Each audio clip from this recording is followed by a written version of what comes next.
안녕하십니까. 전종희 목사입니다. 12월 26일 화요일 매일 성경 묵상입니다. 빌립보서 4장 1절에서 23절입니다.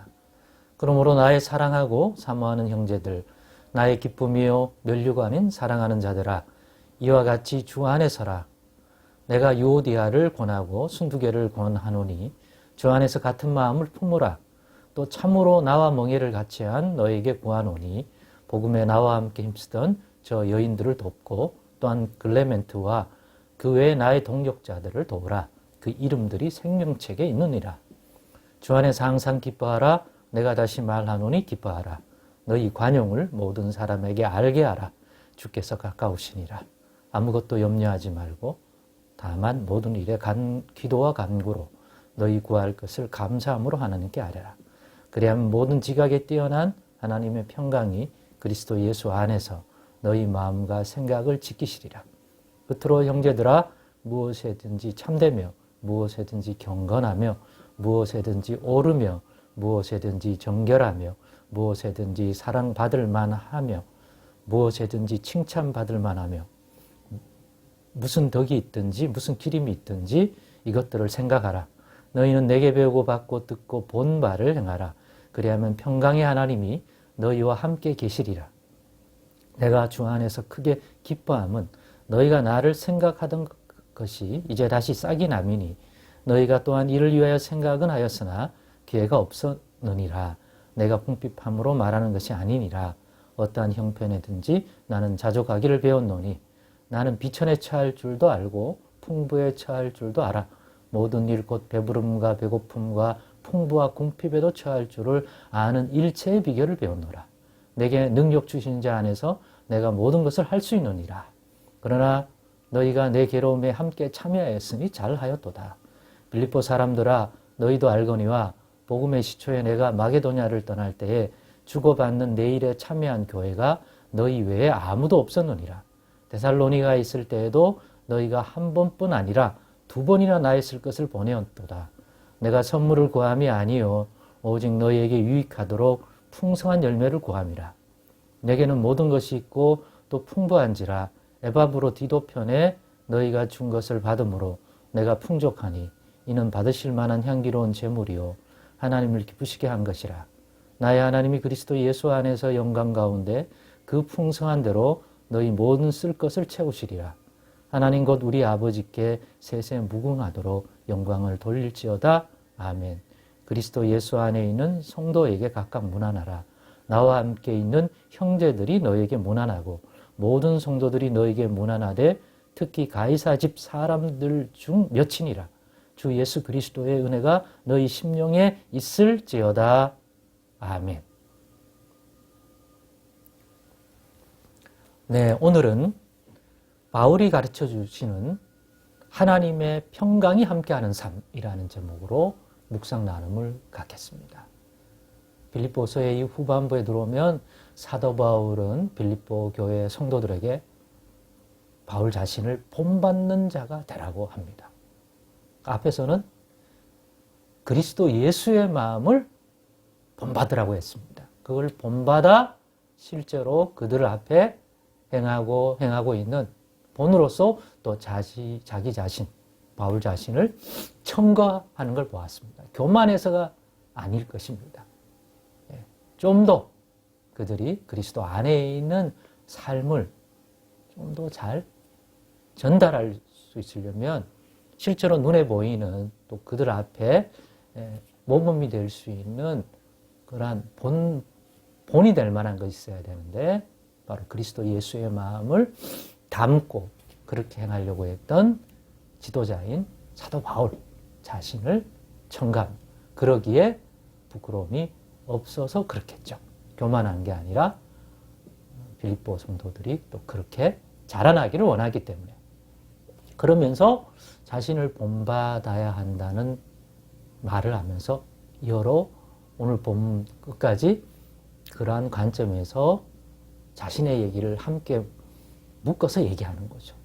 즉 여기서 본받으라고 하며 또 가르치는 내용은 단순한 도서관에서 책을 읽어 가진 바울의 지식이 아니라 바울이 실제로 행했고 행하고 있고 그렇기 때문에 그리스도 예수 안에서 누리고 있고 또 믿음 안에서 그것들을 실제로 하고 있는 자로서 이 얘기를 한다는 거죠. 그래서 오늘 본문에도 그런 내용이 나옵니다. 자기는 자기에게 능력 주신 자 안에서 모든 것을 할 수 있다고. 자기가 비천에 처할 줄도 알고 풍부에 처할 줄도 알고 그런 상황 속에서도 자신이 이 모든 상황들 고난받을 때나 좀 육신적인 평화 좀 좋은 환경이 있을 때나 자신들이 다 잘 감당할 수 있었다. 일체의 비결을 그걸 통하여 얻을 수 있다. 그리스도 예수 안에서 주시는 그러한 것들을 통하여 마음도 그리스도 예수의 마음을 본받을 뿐 아니라 현실적 세계에서도 그리스도 예수를 통하여 주시는 하나님의 능력 안에서 자기가 어떻게 이 모든 것들을 감당할 수 있었는지 단순한 자신감이 아니라 잘남이 아니라 어떻게 공급받을 수 있었는지를 통해서 이 모든 것들을 지금도 감당할 수 있다고 믿는다는 거죠.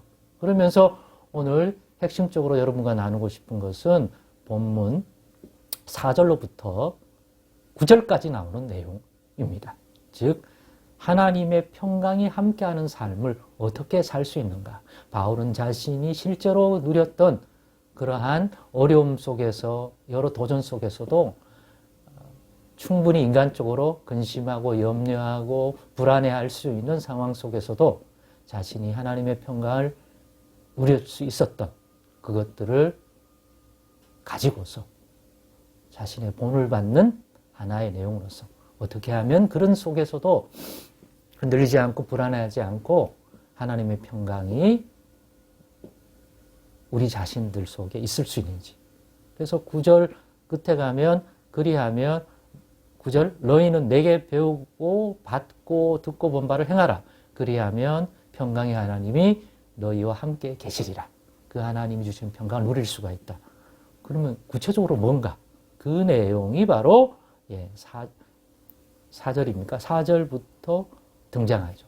저는 이 내용에서 세 가지를 좀 축약해 보았습니다. 물론 축약이라고 하기보다는 바울이 그렇게 얘기했죠. 하나님이 평강이 함께하는 삶. 바울 사도가 경험했던 것을 다 종합해 볼 때 이렇게 해라. 첫째, 아무것도 염려하지 말라. 말 것. 평강을 흔드는 것들이 찾아올 때 인간적으로 육신적으로 보면 분명히 불안한 요소가 있고 염려 요소가 있지만 그럼에도 아무것도 염려하지 말아라. 그 염려에 마음과 생각과 에너지를 뺏기지 마라. 둘째, 대신 그러한 일들을 생각할 때 기도와 간구로 대응할 것. 하나님 앞에 기도와 간구로서 대응하지 그러한 염려와 근심에 사로잡히지 말라는 얘기죠. 셋째는 뭡니까? 그걸 기도와 간구할 때도 근심과 염려와 불안을 가지고 기도하는 것이 아니라 감사함을 가지고 하나님께 아뢰라. 기도할 때나 간구할 때나. 셋째가 이겁니다. 그리하면 모든 지각에 뛰어난 하나님의 평강이 그리스도 예수 안에서 너희 마음과 생각을 지키시리라. 내가 실제로 그렇게 함으로써 누려왔고 지금도 그렇게 하고 있다. 너희는 나를 본받는 자가 되라. 이런 면에서 바울이 가르쳐 주신 하나님이 평강이 함께하는 삶, 염려와 근심이 있을 수 있는 일들과 어떤 것이 다가와도 그것 때문에 염려하지 마라. 염려함과 근심에 에너지 뺏기지 마라. 둘째, 대신 그러한 일들에 대하여 기도와 간구로 대응해라. 셋째, 근심과 염려를 통하여 기도와 간구를 할 수 있기 때문에 기도와 간구를 할 때는 항상 감사함을 가지고 구하는 자 되어라. 하나님께 아뢰라. 이 세 가지 더 깊이 각자 묵상해 보시고 이를 통하여 우리도 하나님의 평강이 우리의 생각과 우리의 모든 마음과 그 무엇들을 지켜주시는 풍성한 은혜를 누리는 그런 자들이 되기를 바랍니다. 그러면 그리스도 마음속에 있는 평강이 함께할 것이고 사도 바울이 그러했던 것을 참으로 본받아 오늘날에도 그와 같은 것들을 충성되게 받음으로 하나님의 평강을 누리는 일체의 비결을 깨달은 자가 될 줄 믿습니다. 하나님의 평강이 여러분 모두에게 함께하기를 간절히 바랍니다. 기도하겠습니다. 하나님 감사합니다. 오늘의 나눔 속에서 또다 성숙한 우리의 신앙을 깨닫게 하시고 하나님의 평강을 어떻게 누려가는지 사도를 통해서 주시는 하나님의 말씀을 잘 깨닫도록 도와주옵소서. 예수님의 이름으로 기도드리옵나이다. 아멘.